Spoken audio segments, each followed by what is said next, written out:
Today on the show, we talk about the ultimate force in the Pokemon universe, Arceus.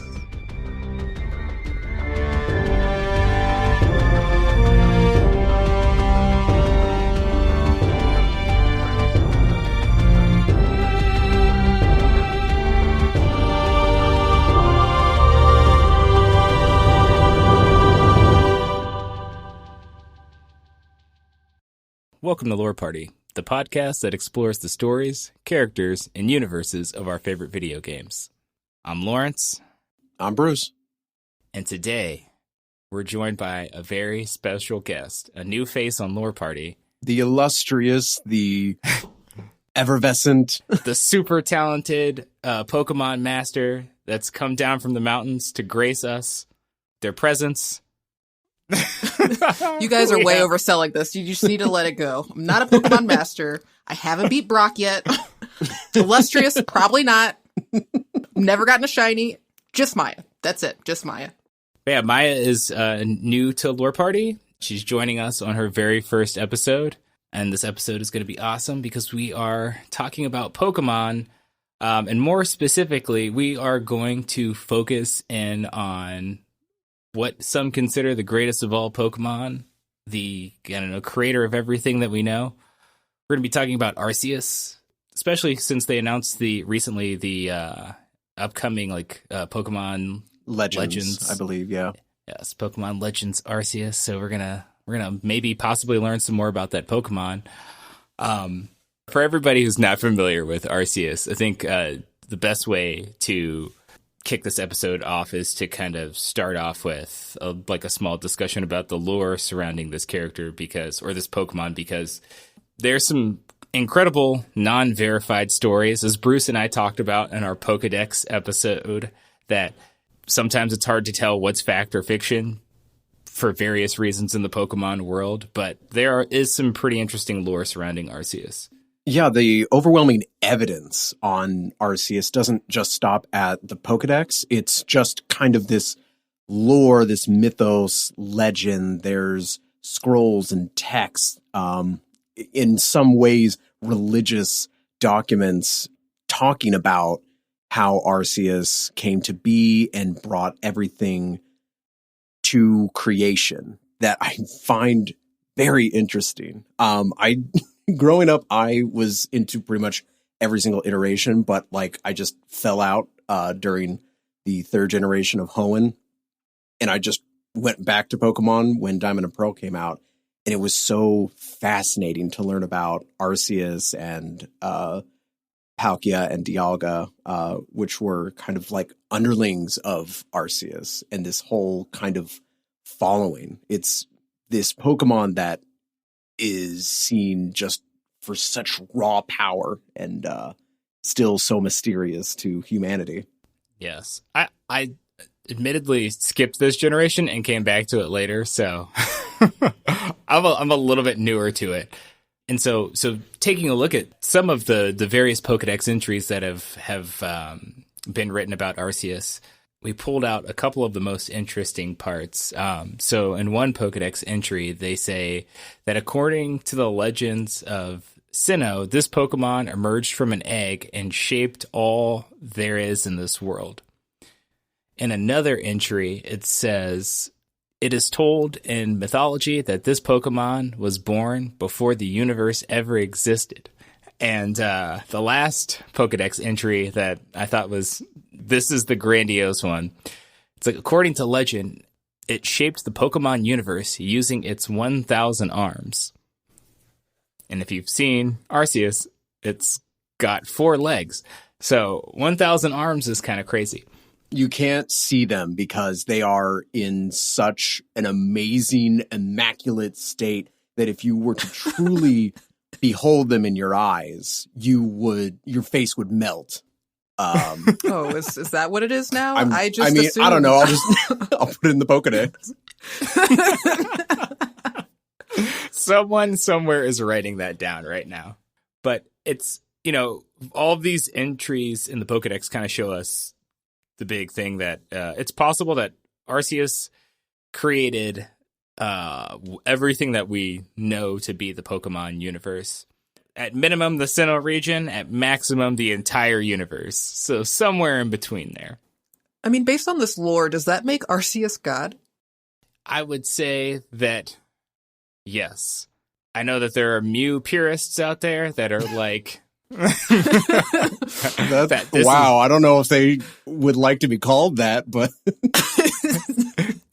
The Mew purists out here are like, this is blasphemy. But, I mean... It's quite possible that Arceus is... I know that Mew is the ancestor of all Pokemon. Arceus created everything, so it is possible that like Arceus is this grand being, this god, this deity, whatever you would call it, that shaped this world. Yeah, and I also find it very interesting because we have these other legendaries that are, in a way, part of the creation mythos, Groudon and Kyogre, who had some hand in creating life or the land or the sea. But here, the Pokedex talks about Arceus in a way that it created the universe or the world with a purpose. It deliberately did all of this for some reason. And I find that it's not like this force that, did this because it's its nature, that Arceus brought this into being by its sheer will. And I think that's what really distinguishes it from other legendary Pokemon that we can talk about.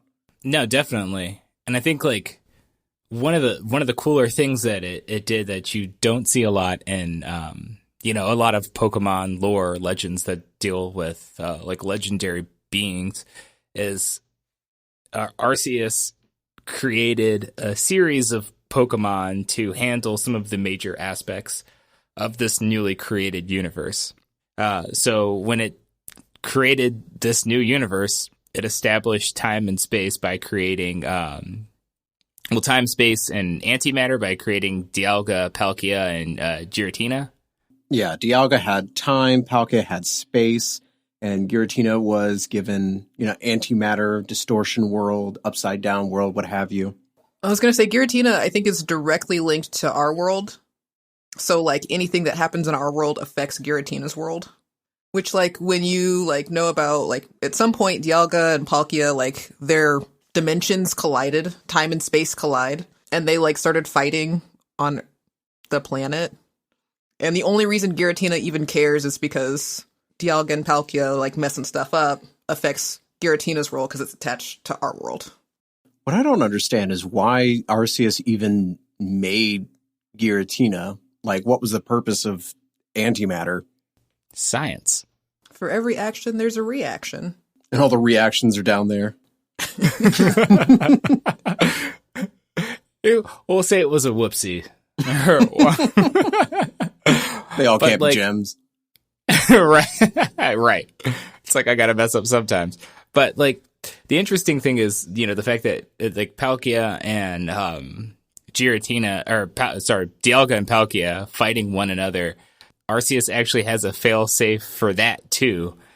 So Arceus also created the Lake Trio, these 3 lake spirits, which are, Uxie, Mesprit, and Azelf. I'm butchering names. I think it's pronounced Uxie? Uxie? That's what I've heard. Okay, so Uxie, Mesprit, and Azelf. If I'm still messing this up, sue me. Thanks. Gonna put that out there. Thanks. Great. Sue, Lore Party, and a boo, not me. What? That's better. There we go. I would like to be left out of all Pokemon lawsuits. So we see that just from looking at these few Pokemon that Arceus created while building the universe, there was some sort of plan, some sort of structure that it had in mind. Like, there was a method to the madness, coming out of a void, coming out of an egg, getting 1,000 arms, shaping this universe, creating time and space, understanding that, these newly created, newly powered beings may fight each other and having a system for that. Arceus seems to be on its game. And so we can just kind of go forward. I mean, this has never been explicitly stated, but we imagine sometime within all of this, humans eventually emerged from somewhere. Humanity in the Pokemon world is a very contentious thing to me personally, because it's just, there's just so much wrongs that have been done here on humanity's part. The pages from the Arceus Bible are missing where humanity came from and why. It's like, Somebody ripped it That's a out. good question. I mean, where did humans come from? Because if it wasn't this Pokemon or any of these other Pokemon, where are they from? There's so many questions about humanity. Because obviously all these other things were first, I would think. Oh yeah, I mean, and I honestly, I do kind of have a odd theory, because I feel like as crazy as human beings are in this world, they kind of serve a purpose. But somewhere along the line, humans came, and according to lore and Pokedex entries, the lake spirits and humanity to some degree came in contact with one another, and the lake spirits were able to give humans the ability to feel emotions, have knowledge, and willpower, which it's a strange thing that these beings, kind of gifted this ability to humans. It's very interesting, because we're kind of at this point of almost every human creation myth where, Prometheus gives fire to humans, or, Adam and Eve ate the forbidden fruit of knowledge. Like, it's kind of going along the lines of that, where they are given more perspective and godliness as exposure to the god or gods of creation. Yeah, no, 100%. This is a good transition to the next part of our episode, because you may find yourself listening to this episode and getting to this point and saying, well, what do people have to do with the Pokemon that seemingly created every freaking thing in this world? Well, people are actually a lot closer to Arceus and Arceus's accomplishments than any other being in this world. And we see that in a lot of different examples that pop up in the games, in the shows, all over the place. And technology and science really plays a big part into that. So one of our first examples of people disrupting the Pokemon universe or having a huge impact is the creation of the Pokeball. Yeah, the Pokeball is, it's iconic. It's the first thing that you kind of think of when you hear Pokemon. It's just this little capsule that just minimizes any, no matter what size, Pokemon into an easy to carry container, and then also just makes it, rewrites its entirety to make it more subservient to humanity. It's so weird. It's a weird concept. I mean, humans have been controlling Pokemon forever, and if you kind of look throughout some of the Pokemon history, you can definitely see them working their way to the Pokeball. So, you'll see randomly there are just, ancient civilizations where their Pokemon wear these weird headbands or something, and that helps control them. And then eventually they just figured out how to hit them with this magical Pokeball that also, like you said, basically bends space, fits all of their matter into this one thing, and then adds in the control aspects, which is kind of neat. Yeah, and what's super crazy about this is that, don't get it twisted. Humanity's gotten a lot of cool stuff done here, but we are no way, outsmarting some of these Pokemon. There are literally an entire type called Psychic where their IQs are so off the chart that they can move things with their minds and see into the future. And yet we have been able to have them bend the knee to us. Yes. And we can put them on a ball and put that ball around our belt for and transfer them over the internet. Yeah, and make them fight so I can get shiny pieces of metal. But we even see at the beginning of the setup for Arceus Legends, it's people are migrating to the Sinnoh region from other regions, and they're bringing these new Pokemon that they've captured to that area. Right. Mm-hmm. So it's society is now introducing foreign Pokemon species into these different parts, and it starts to have an effect on Pokemon too. Yeah, and we start to kind of see this from what we already have of just natural Pokemon, there's now Pokemon that are in some way created as a product of human intervention, of human activity. Much like how, animals in our world are affected by our activity.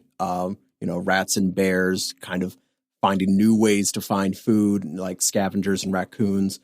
We almost have now almost city animals. The Pokemon world has, city and very human-centric created Pokemon.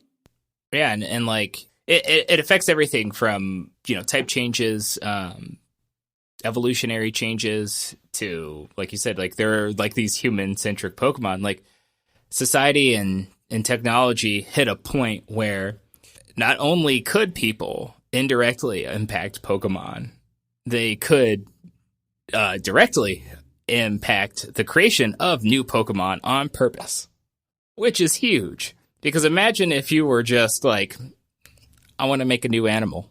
Why? And so we'll figure that out along the way. Because and like this is what we have a few examples of just humans directly and indirectly creating some Pokemon. I was gonna say, like, the oldest one we know of for sure is Golett and Golurk. Like, as far as we know, they were created thousands of years ago from clay and mysterious energy or whatever, and they were made to, like, help protect whatever ancient civilization that created it and help, like, also just do random different tasks around there. And they say, like, if you find a Golett in the wild, it's been going for thousands of years, and they're just, like, ridiculously loyal because they were literally created to just assist humanity in whatever. So apparently Pokemon, or people have been doing this to Pokemon for thousands of years. I like that they looked at all the other Pokemon in existence and they were like, there's not one that works good enough for me. I'm going to make my own to do stuff. Machamp? No, thank you. I want a rock Machamp that does the same thing and lives forever. Right. And I think, it's like one of those things that, you look at ancient civilizations and like the advancement of technology to capture a Pokemon. If it wasn't there, they didn't have like many ways to tame them. This could be like humanity. Oh, I got to stay safe from that like Machamp that's going to like punch down my door and beat up my family, eat all my food.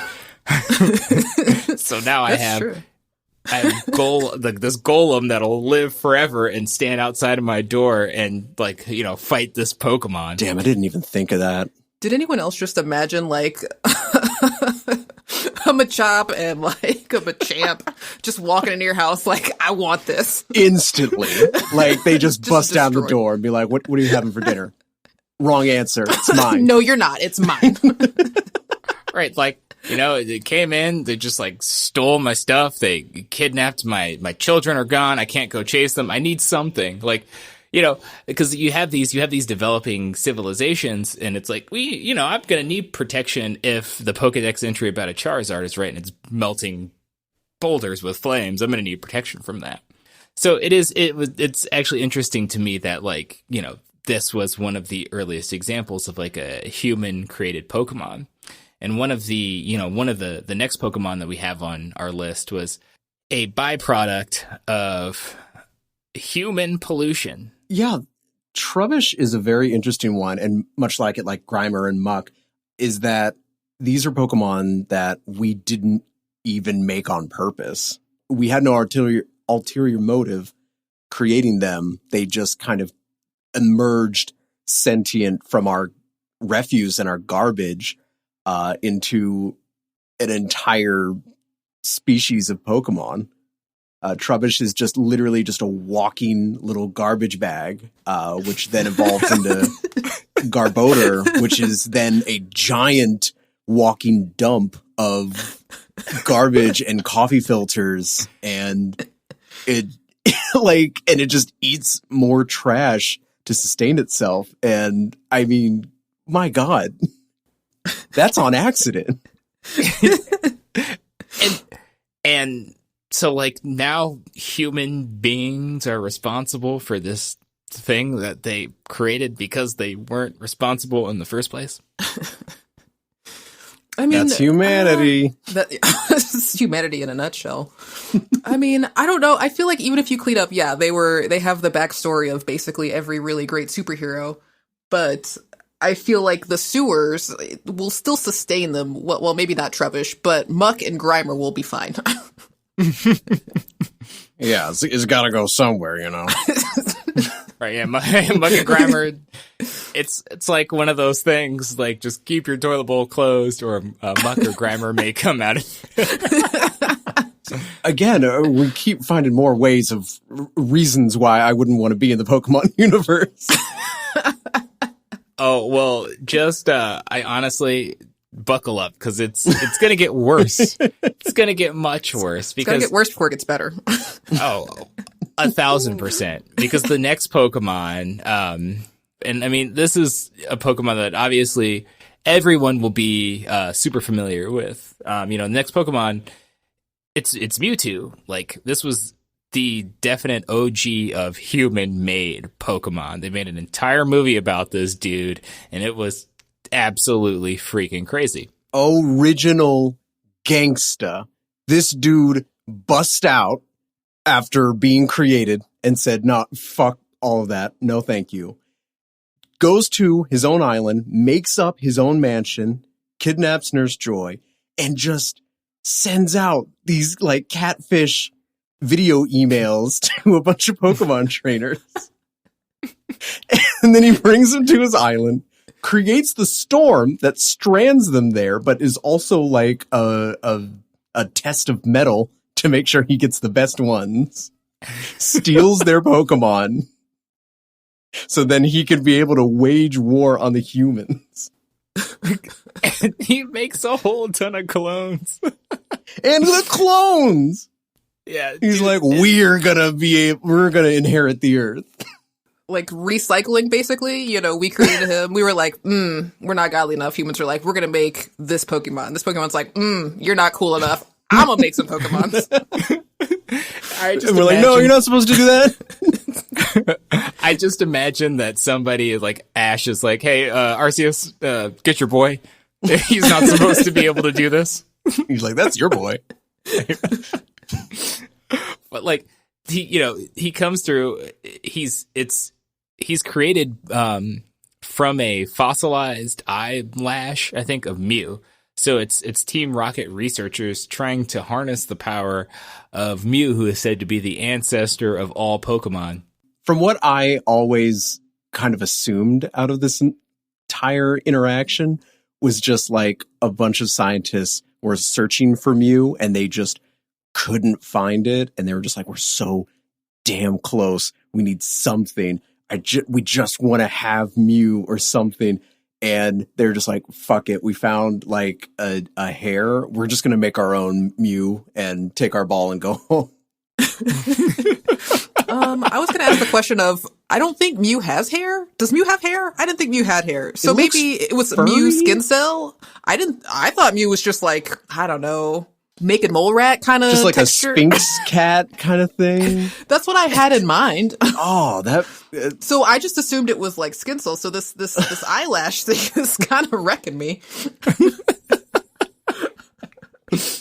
But, like, it just shows that people had the ability to create these, immensely powerful Pokemon. We're moving out of the realm of just like a doll or a trash bag.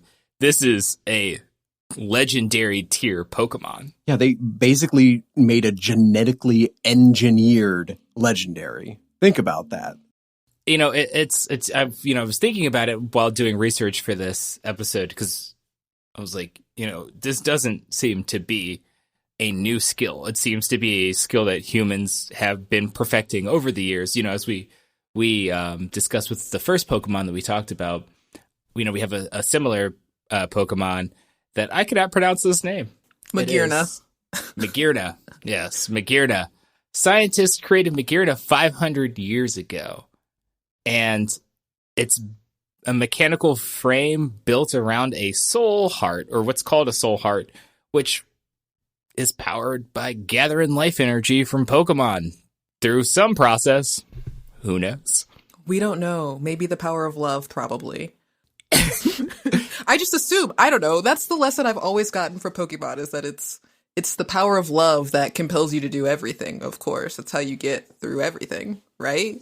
It's not actual power. It's only love. I feel like power's got a lot to do with it. Well, the weird thing is, like, Magearna is like, it's a sentient robot that feels. I mean, it's a Pokemon, it's a living thing, but it's weird. It's a robot and it feels emotions. So there is maybe something to that power of love. I mean, when I think of gathering life energy too, I also kind of just think of like Emperor Palpatine zapping you with lightning from his fingers. But yeah, like, love. or, you know, or you like turning really old and decrepit and then into dust, and then this robot turns on. But, you know, yeah, it's the warm embrace of love.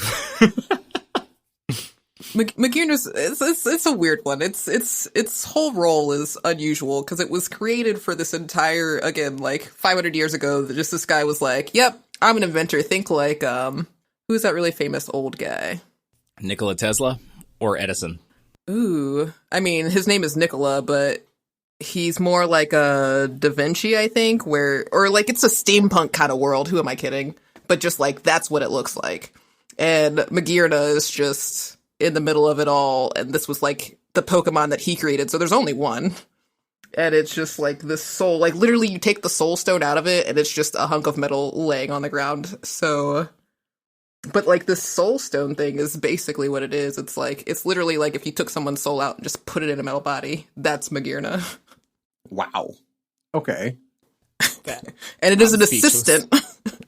It was just there to like carry beakers and shit. Imagine assistant to an entire civilization. Well, not civilization, but just a kingdom. So Okay. Yeah. All right.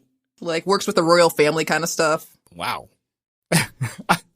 Nothing to say about that, but whoa. That's crazy.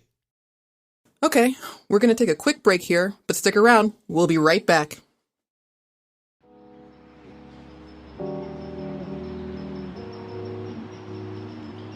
Hey, Lore Party listeners. My name's Connor. I'm a host and producer here at the Lore Party Podcast Network, and I want to tell you about a little game called Doom. You remember Doom, right? Maybe you played it growing up after your dad installed it on your computer using floppy disks. Oh, or maybe you've just gotten into Doom because of the recent games. Either way, no matter how you come to Doom, we're bringing Doom to you. That's right, here on the Lore Party Podcast Network, we're delivering high-quality, deep-dive episodes into the lore, the universe, and the themes of the Doom games. My co-host Bruce and I unpack all of the gritty details and hidden themes behind these beloved first-person shooter games. So, join us. Check out the Lore Party feed and search for Doom. Should be easy enough to find. Thanks, and we'll see you there. Now, back to your regularly scheduled podcast. And I think like our final example of human-created Pokemon transitioning away from Magearna, it's type Null, and it was created in a lab by an organization, and it was created by or created from DNA of every different type of Pokemon. And when they were developing it, they were it seems like they were trying to model it off of Arceus itself, because Arceus has the ability to take on all of the different types. Type Null was intended to have a similar ability where it could use all types. And, you know, they made this Pokemon, and it couldn't accept whatever system they created to allow it to use all types. So, in typical human fashion, it was like, well, this was a waste of time, and they just put these helmets on them and lock them up. But you can acquire one of these Pokemon, and if you have a high friendship level with it, it will break the mask and evolve into Savali, and it can actually use that ability to be able to use all types. So it's an indirect, or it's a direct Pokemon, like a directly created Pokemon by people, that we also indirectly affected its evolutionary form by being nice to it. Which you would think is the least we could do. after creating it. Right. You know, I brought this thing into the world. I should maybe love it, but, you know, I guess. Nah. Like, you know, humanity, you know, up until this point, we've talked about, like, their indirect and direct creation of Pokemon. The fact that, you know, humanity is also able to, you know, make beings that are same tier as legendary Pokemon, and they keep making these humongous strides in the field of science and technology. But all this is to say that, like, we, you know, covering all of these examples, we see that people have a huge impact on the Pokemon world. Like, definitely very close to Arceus, if not getting closer to surpassing what Arceus has done. Oh, every day they're getting closer. I mean, if you look at everything that Arceus has done, the only thing that humanity hasn't done is create, you know, the heavens and the earth and the moon and the sky. And we're getting really damn close. We already made an island. We have controlled some of the Pokemon that have like some of those domains. I mean, and it really does seem like that is the end goal of humanity at this point, is just to pretty much almost do everything that Arceus has, but in their own human way.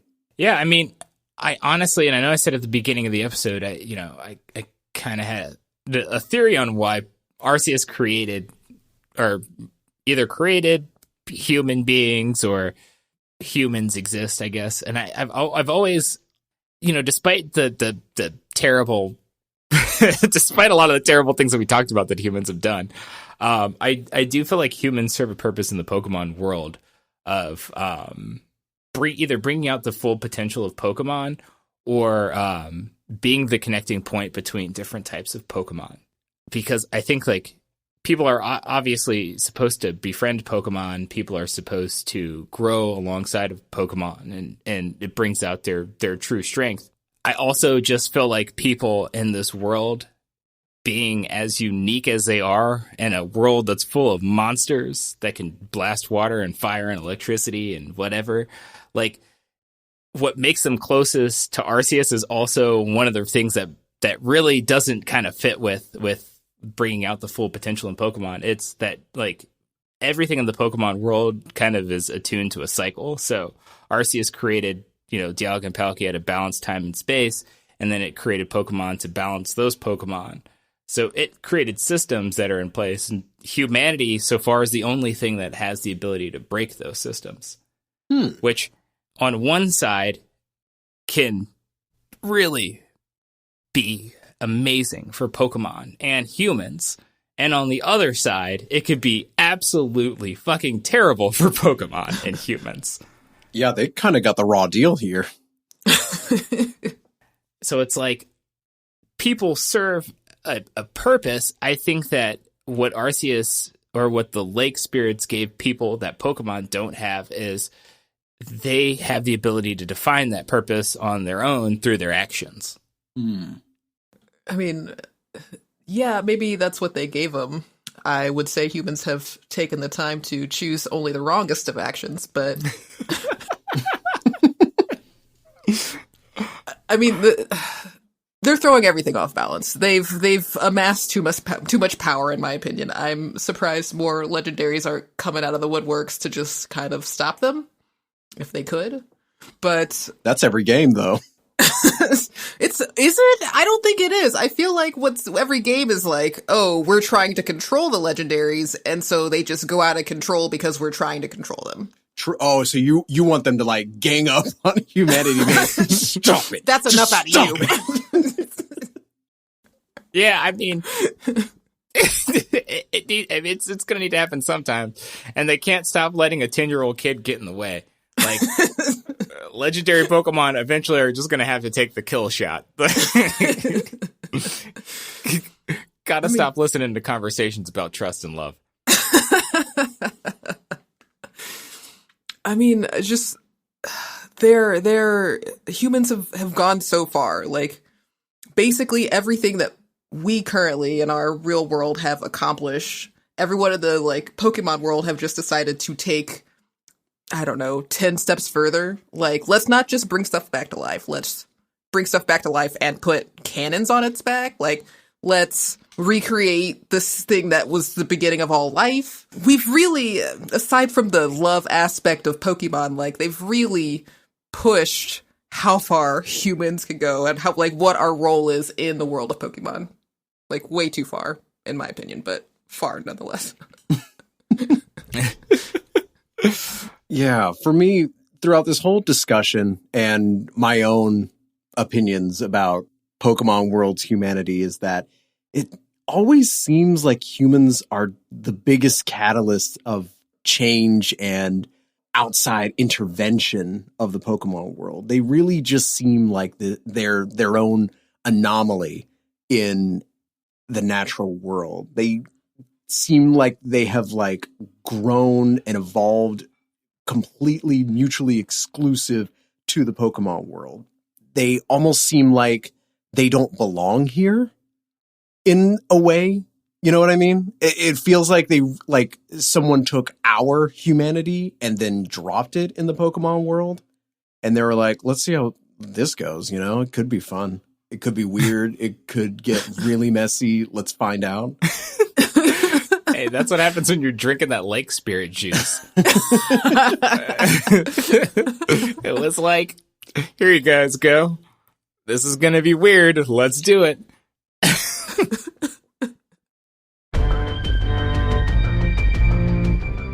Well, that about wraps it up. We hope you enjoyed this episode, and if you did, please take a second to rate and review us on Apple Podcasts. It really helps us grow the show. And be sure to connect with us on Instagram and Twitter at lore_party. And check out our YouTube page for bonus videos and highlights. Thanks for listening, and we'll catch you next time.